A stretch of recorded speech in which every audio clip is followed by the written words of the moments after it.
Hi there. Welcome back to the Complicated Kids podcast. I'm your host, Gabriele Nicolet, toddler whisperer, parent coach, speech therapist. And today I am joined by an old friend. Ed Spector is here. Ed, welcome. Thank you for having me. We will not get into the details of how many years we have known each other. Do you want to tell the good people something about your work and who you are and what you do? Sure. So early on in my career, I sort of went out on my own since 2009, specializing in compulsive tech use. And I wish I could say I was some masterful tactician who understood the ways and workings of the world, but I was a gamer. I was a psychologist. It just sort of happened organically. There was sort of word got out that there was a therapist who also was a gamer who worked well with teens and boys. And before I knew it, the majority of my clients were using technology very heavily. And then from that, they were using it compulsively, a lot of them.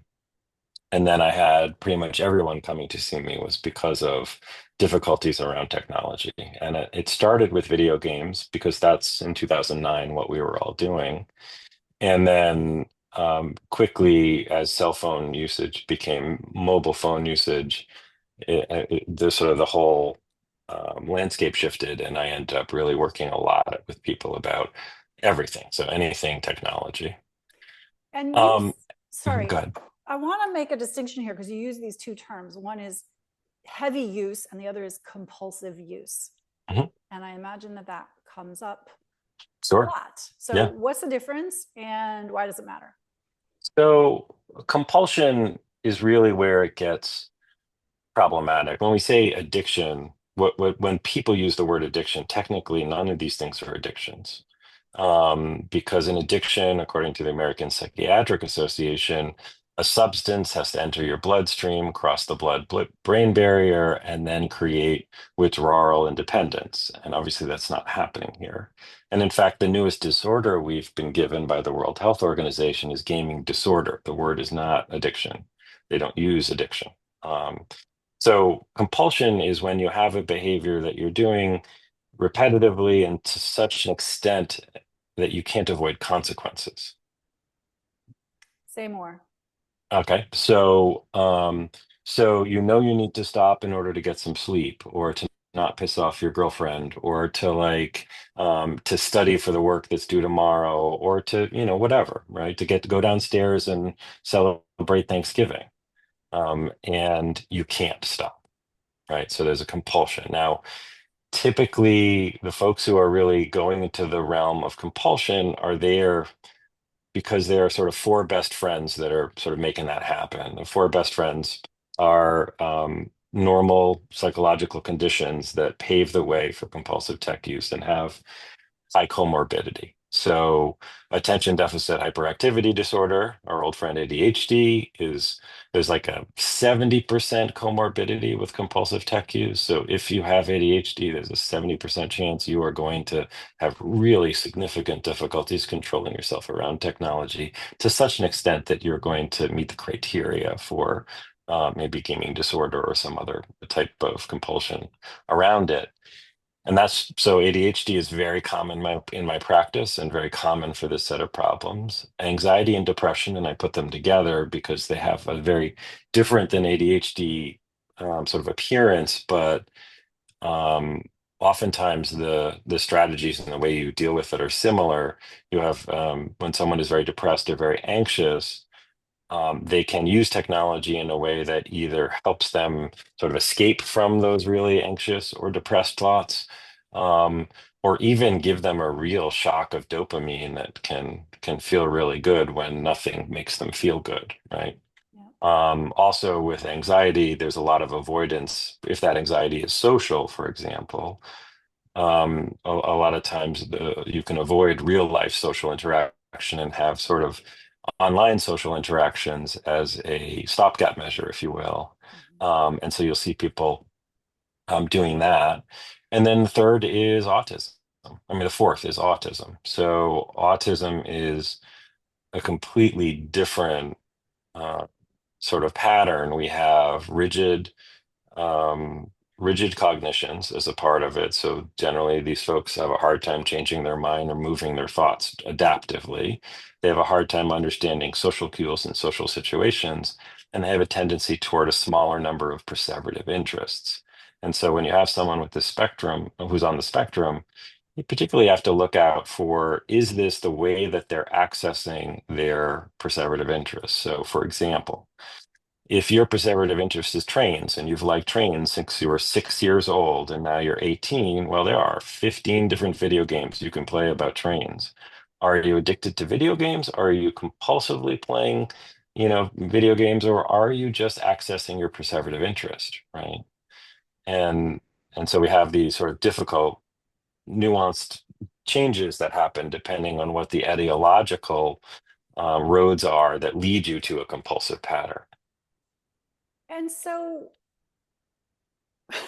what is to be done? Let's just stick to the tech use as the Mhm. thing that's driving the behavior. Um, what do we do? Help. Right. So usually when someone comes in, first we're just sort of untangling the sort of mess that is their life. So it's, what do we think are the ideological forces? And what are the primary ones? So what's primarily putting them in harm's way, where they're using technology to a point where it's problematic? So, if it's ADHD, well, there's lots of tools and strategies we can use so that you can have ADHD use technology and have it not ruin your life. That's like, in terms of all of these sort of problems, I would say that's the one that makes me look the best in terms of the results. Because if someone's really motivated, let's say they just failed out of college freshman year, which is a very common entry point into my practice, they're pretty eager to fix the problem. They don't want to admit to their friends that they just failed out of school because of, Mario Kart. Like it's just kind of embarrassing, right? And they realize something really went amok. And so oftentimes that's the best time for me to intersect with them because they're highly motivated. They realize there's a problem. They can't blame the parents because the parents haven't been around that year. And so we dive in, and there's a bunch of strategies you can learn, and you learn about your ADHD, which is often the case, by the way. My clients don't really know what ADHD is. Um, and so with that, we can often get them to accept the difficult strategies. They're not fun. They're not convenient. It's kind of like having diabetes. Nobody wants to inject yourself with insulin and to test yourself, and every time you eat, have to adjust your insulin. But once you know you have like that's what's going on, you're willing to do it because the other option is to like collapse, right? It's sort of like, what are my choices? Yeah. Um, so so if it's ADHD, then we're looking at that set of strategies. If it's anxiety or depression, we're often doing a combined sort of approach of, are there meds in place that are helping, right? And or are those things being adequately treated from a psychopharmacological perspective? Also with ADHD, are they using ADHD meds? Um, and then also addressing the anxiety and the depression heads on. And the trickier part, of course, is now they have something that sort of works for them, right? They have this wonderful thing. They can go online and be loved and appreciated by people in whatever their community that they're accessing.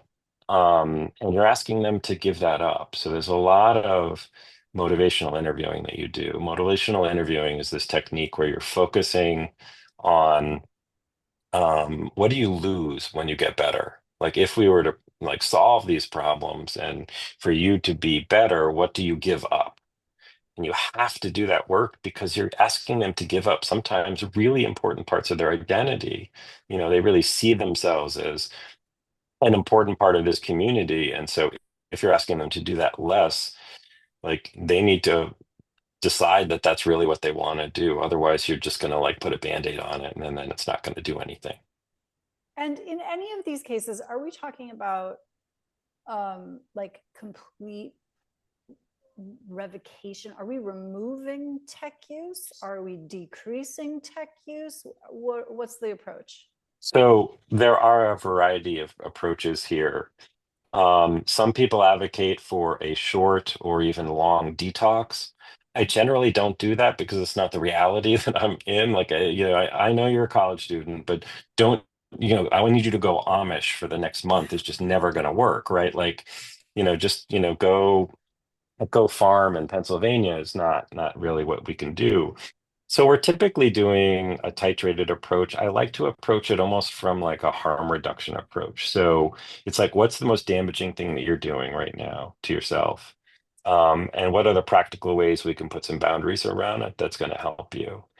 Um, so each person is different though, right? So some people, they really just, there's no way that they can be in that community or doing that activity and have it go well. And then there's sometimes people can take a more titrated approach.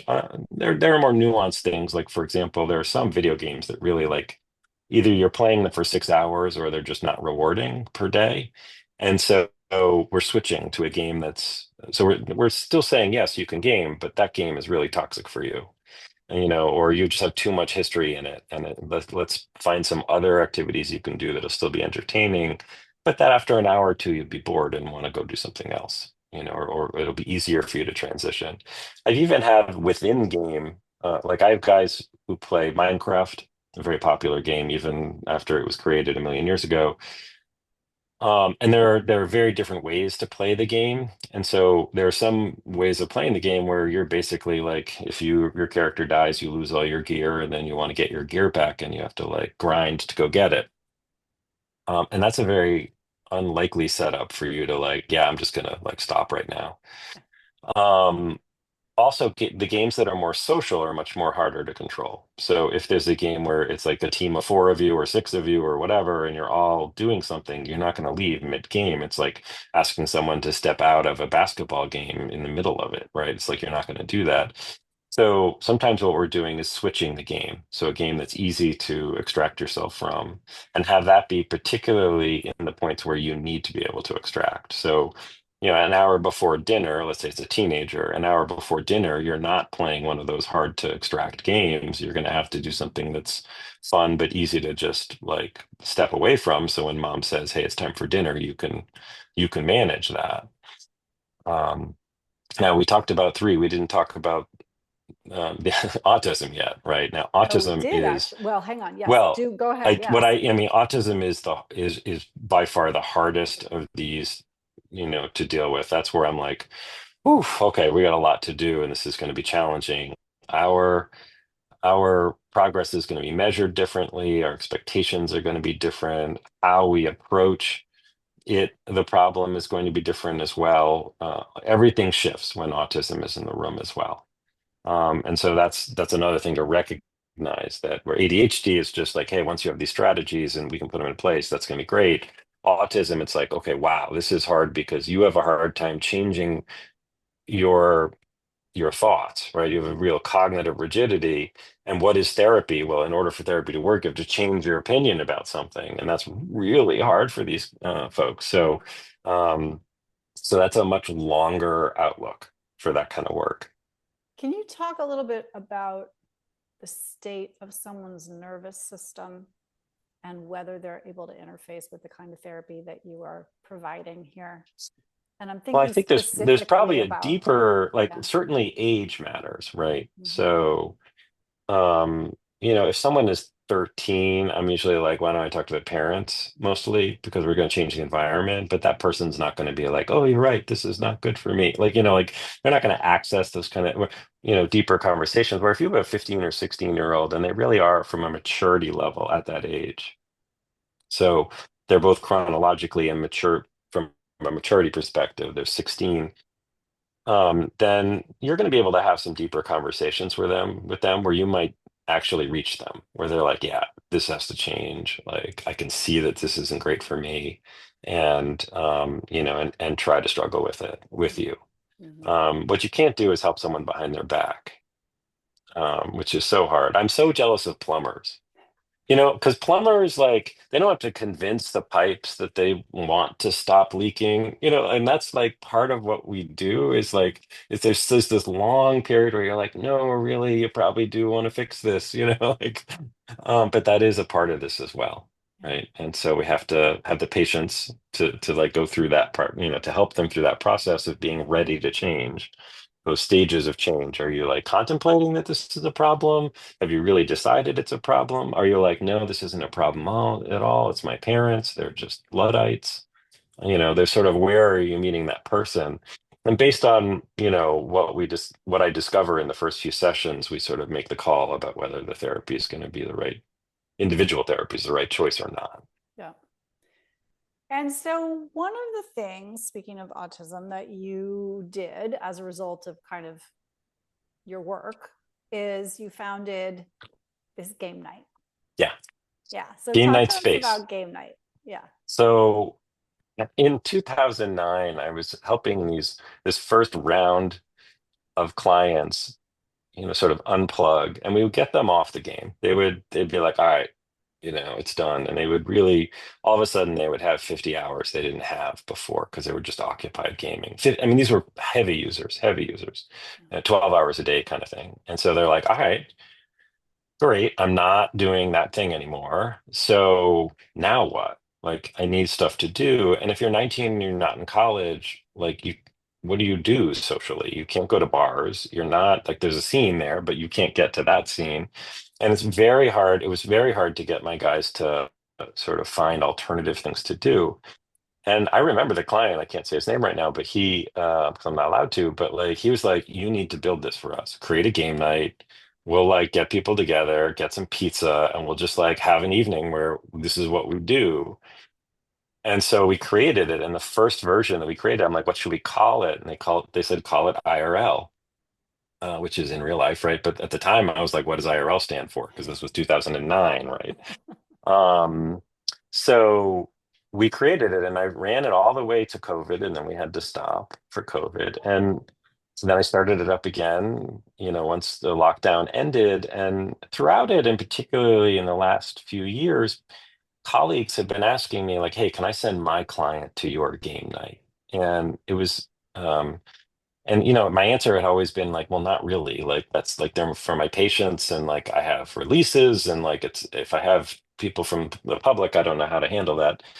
And then someone was like, someone should create a company that does this, and I was like, yes, someone should.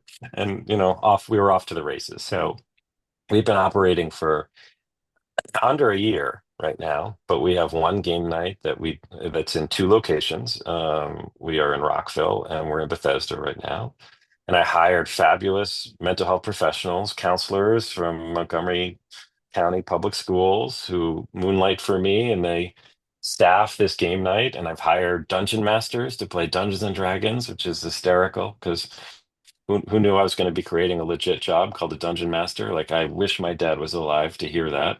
Love it. Right? Like how many parents have been like, you can't make a living at that. And apparently, maybe we're changing that.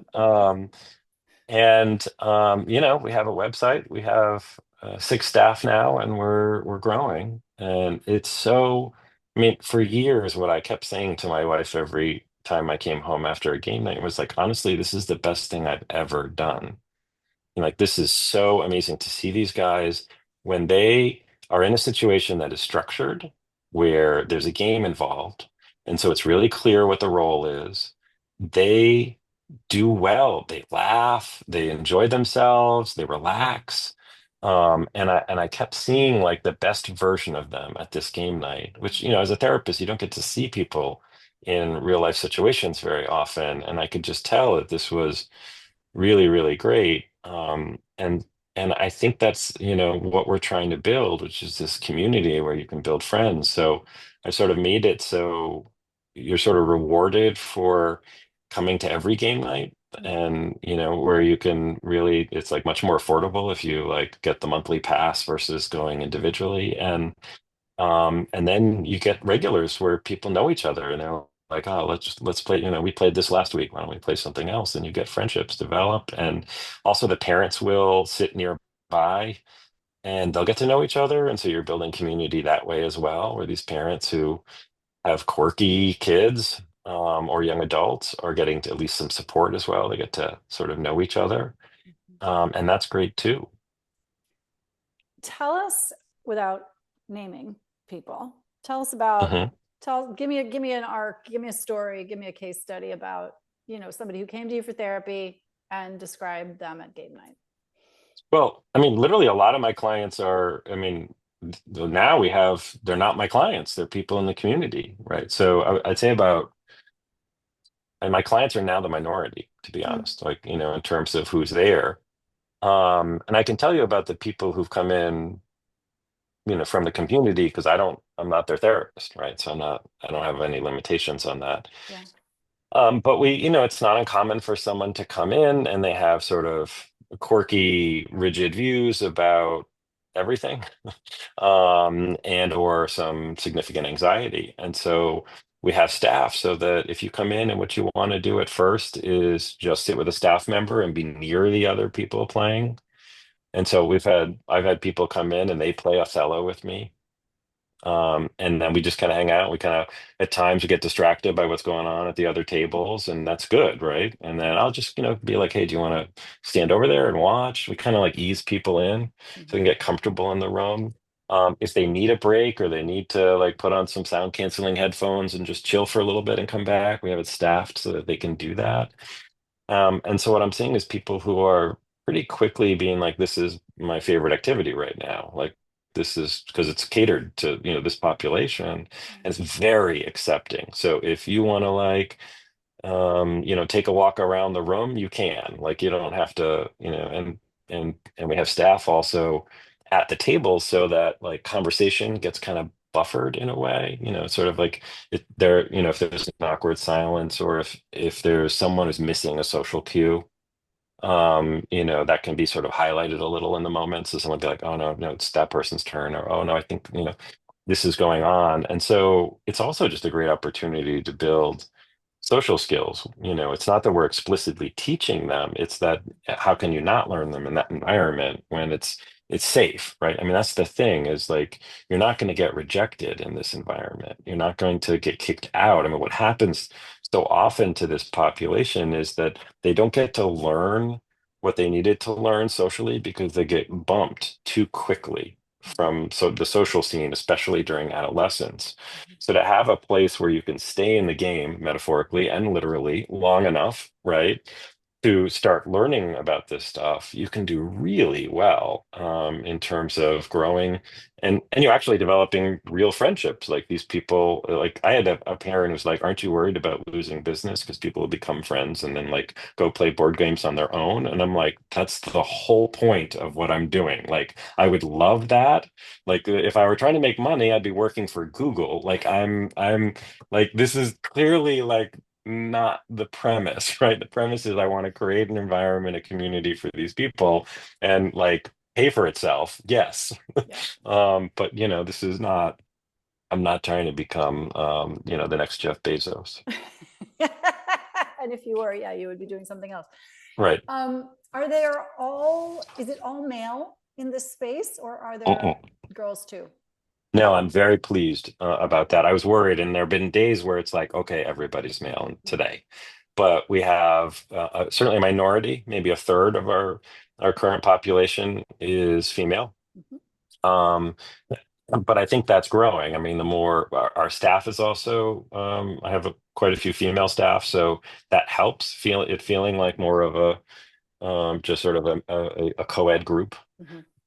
So that's there. I mean, the age range is pretty wide. So my youngest, excuse me, in there is 14 and my oldest is 30, Okay. right? And sometimes we'll divide up by age a little bit. So we'll try to like create some like this table is going to be for the 20 somethings and this table is going to be for a bunch of 14-year-olds. Mm-hmm. And I certainly understand why people want that, why parents want that. Like they want to make sure that their kid meets people of the same age. When I've tried to do it more forcefully, I got pushback. Um, so interestingly, people were like, well, I don't want to play with the 14-year-olds. I want to play that game over there. And I don't care if like some of the people are 20. Like, and so we've had to sort of really read the room and figure out what the right, like what the right choice is for each person rather than have some sort of dogmatic, like this is the 14-year-old table. Well, that's really interesting, right? Because you've created essentially an inclusive place for neurodiverse people to gather and it's Mhm. their space. Yeah. And it sounds like, you're providing a level of support, but you're certainly taking their lead on what it is that they want and need, which is unusual, Yeah. unfortunately. And the world needs more of this, Yeah, right? clearly they Um, do. Um, Ed Spector, if people want to learn more about your work, either therapy or game night, what do they do? well, there is a website for each. So Game Night Space is www.gamenight.space. Pretty straightforward. And all of our information is there. You can learn more. You can reach out to us. I'm happy to talk with people on the phone as well. And then or staff can talk to them about that. And then my practice is at www.spectortherapy.com. And if you want to, you know, have a meeting with me or to have your loved one meet with me, your kid, whoever, you can reach out to me through that as well. And I just want to, it occurs to me as we're wrapping up, I didn't ask you a question that I need to ask you. Mhm. When people come to you, or when parents call you, or teens, if they're calling you, what do they know what the problem is? And, or if they don't, what do they think the problem is? Well, there are many different roads to my private practice. Yeah. I have all versions of that. So sometimes someone will come in realizing that something really bad is happening, right, to Mm. them because a crisis has happened, right? So that's they failed out of school, their loved one, their girlfriend or boyfriend just dumped them, things like that. Of that, they lost a job. Um, but more often than not, there's like the beginning of a problem, and there's a lot of conflict with the family where more and more stress and frustration and fights are happening around technology. And so it's unclear, certainly to the teen and maybe to the parents, of like where the real source of the problem is. They very quickly point to the Xbox or the phone, but really the question is more about the relationships amongst the people, and then is there a compulsive pattern resulting in consequences, or the parent trying to keep consequences from happening, right? Trying to protect your kid from failing chemistry, right? So you'll have like, you were actually didn't study because you were up all night gaming, but we're going to say you're sick and you're going to get a second chance to take this test. Like parents will protect their kid, if they're a junior in high school, they're not going to let them fail, right? Right, that happens. It's not great, but, um, and sometimes the parents have done such a good job of like providing scaffolding Mm-hmm. that the kid really is unaware that there's a problem, Okay. right? Because all consequences have not happened. In fact, most consequences have not happened. Mm-hmm. And the parent knows that the only reason that's happened is because they're there, but the kid hasn't learned that yet. Mm-hmm. And that's not a fault of the kid, nor am I blaming the parents for that moment. It's very understandable why they would like not want bad things to happen to their kid, especially if they're in a sort of vulnerable moment in their education. Mm-hmm. But so you'll get a lot of confusion there where the kid's like, it's my parents' fault. I don't have a problem. I got all A's and I'm in soccer. Like, what's the big deal? And the parents are like, the only reason he has all A's, I have all those A's because I sit with him and I make sure he studies and I make sure he remembers what to do, and and I make sure he trains and I'm work on soccer. Like, and if I wasn't here, none of that would happen, right? So you have to like unpack all of that. And sometimes it's best to run experiments. So it's like, hey guys, let's see what it's like. Well, if you go for a week or so, without mom supporting or dad supporting so much, what happens? Let's play this out and see if there are any problems. And that obviously is hard to do if someone's like a junior in high school, Yeah. but you can't be like, let's see if you get all D's. That's like not an acceptable consequence to most people. Yeah. Yeah. Oh, so much So, more to discuss, and yet we will pin it there. We will link to the websites that you okay. mentioned in the show notes. And Mhm. Ed, thank you for being here. This was a treat. It was awesome. Have me back. Love to talk to you. Will do.